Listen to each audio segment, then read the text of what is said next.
2024 সালে নেইমার শুধুমাত্র বসে বসে প্রতি মিনিটে আয় করেছে 30 কোটি টাকা।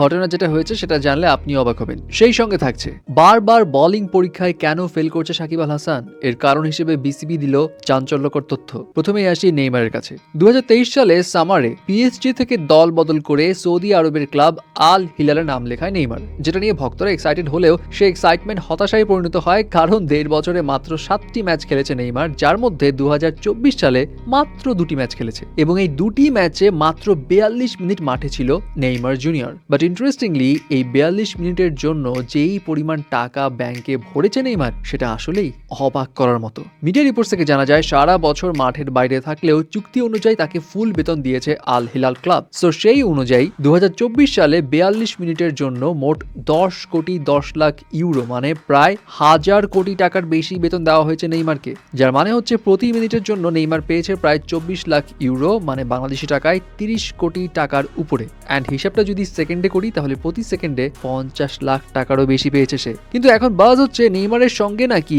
আর কোনো নতুন এগ্রিমেন্টে যেতে চাচ্ছে না আল হিলাল, কারণ শুধু শুধু বসে রেখে তো কেউ কাউকে টাকা দিবে না। এবং এর মাঝে আবার গুঞ্জন এটাও রয়েছে যে হয়তো নেইমার জুনিয়রকে নিয়ে নিবে ইন্টার মায়ামি ক্লাব, যেখানে অলরেডি প্রেজেন্ট আছে মেসি এবং Luis Suarez. But the fact is বোধহয় এই জায়গাতেও কোনো কাজ হবে না, কারণ ইন্টার মায়ামির কোচ মাচেরানো একটা ইন্টারভিউতে জানায় নেইমার ভালো ফুটবলার, বিশ্বের যে কোনো কোচই তাকে দল নিতে চাইবে, বাট আমাদের যেহেতু বেতনের হিসাবটাও মাথায় রাখতে হবে, সো সেই হিসেবে নেইমারকে নিতে গেলে কিছু প্লেয়ারদের ছাঁটাই করতে হবে, যেটা সম্ভব নয়। সো দেখা যাক যদি আল হিলাল সত্যি সত্যি এগ্রিমেন্টটা আর কন্টিনিউ না করে তাহলে নেইমার কোন ক্লাবে খেলে। এবার আসি সাকিব আল হাসানের কাছে। 18 বছরের ইন্টারন্যাশনাল ক্যারিয়ারে সাকিব আল হাসানের বোলিং করা নিয়ে কোনো প্রশ্ন কেউ তুলেনি, বাট এবার ক্যারিয়ারের এমন পর্যায়ে এসে তার বোলিংকে করা হচ্ছে নিষেধাজ্ঞা। এমনিও ছাত্র আন্দোলনের সময় তার কোনো ভূমিকা ছিল না বিধায় সবাই তার উপর একটু ক্ষিপ্তই ছিল, আর এর মাঝে বোলিং নিয়ে নিষেধাজ্ঞা, এই সব কিছু মিলে বলাই যায় সাকিব আল হাসানের সময়টা ভালো যাচ্ছে না। রিসেন্টলি জানা যায় সাকিব নাকি ইংল্যান্ড এবং চেন্নাইয়ে